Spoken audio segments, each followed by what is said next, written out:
Hey Steve, thanks very much for your time today. You're welcome. So I want to talk to you about some of your recent interactions with our education customers. And if we think about the various phases of the COVID-19 response and the impact to the education sector, we've seen a rapid uptake of remote learning and using tools such as Microsoft Teams. But as our customers come out of that react phase and start to adapt to a new way of working and learning, they're encountering some challenges around security and policy and student safety, which is understandable, right, because we've moved so fast. So with respect to Microsoft Teams, I'd like to ask you a few or run through a few of the questions that we're getting from customers, if that's okay. Yeah, absolutely, far away.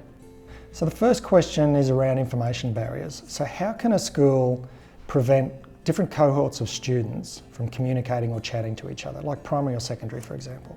So information barriers allows IT to construct segments of users in the organisation. So in the education space, this could be the staff and primary students and secondary students, for example. And then they can define policies that control whether or not communication between those segments is allowed or not. So in that example, you might allow the communication between staff and the students in both the primary and secondary, but not between the primary and secondary students themselves.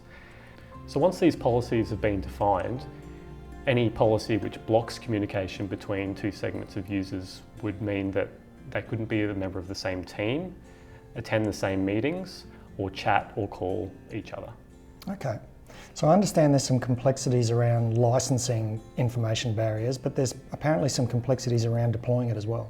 Yeah, that's right. So information barriers can be quite complex.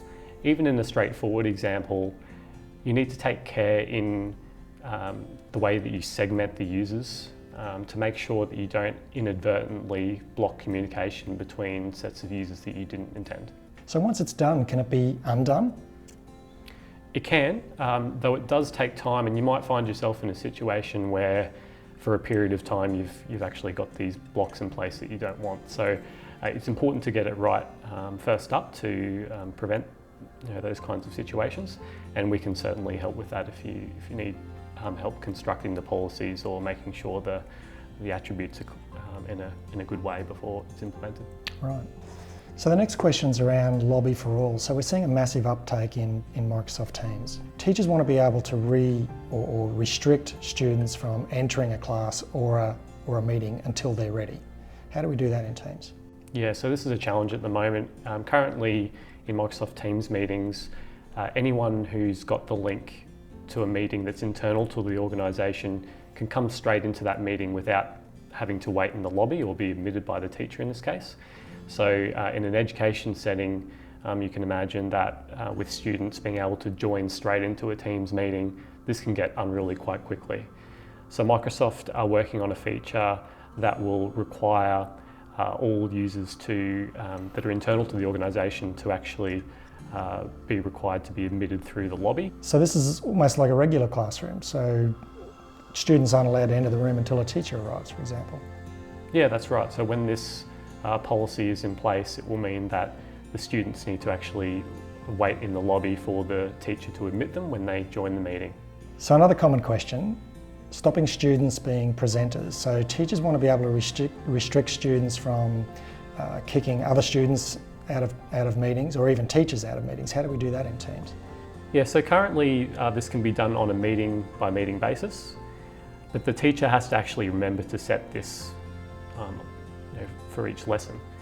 So Microsoft are working on another feature to allow you to set this at an org-wide level so that teachers don't have to remember to actually set this for every single lesson, and you don't run into that problem of students being able to kick each other or even the teacher from the meeting. Right. And I understand too there's a bit of work going on in the integration of learning management systems and student information systems to help automate some of this as well. Yeah, absolutely. So schools are really keen to be able to integrate their learning management solutions with Teams. We're actually doing a lot of work at Data3 helping our customers integrate their LMS solutions into Microsoft Teams. Okay, fantastic. So the final question is around breakout rooms. So can a teacher configure breakout rooms for a class using Microsoft Teams? Yeah, so Microsoft are working on this feature at the moment, and this will allow a lesson to take place on a Teams meeting and then have students be able to break off into different breakout rooms to work on problems or assignments in groups. And then the teacher will actually be able to jump into those different groups and help the students with any questions they might have.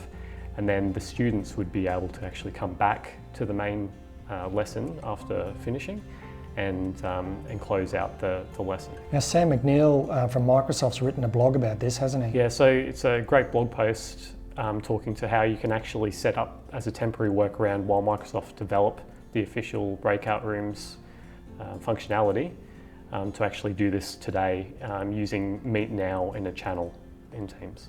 Okay, we'll be sure to publish those links at the end of the video. So thanks again, Steve, for all of your time. Some great information there. And just a reminder to all of our education customers that consultants like Steve are available to you complimentary to help you work through some of the issues we spoke about today. We also have our licensing team that can take you through some of the licensing issues associated with these things as well. So please reach out to your local Data3 team or visit us on data3.com/education.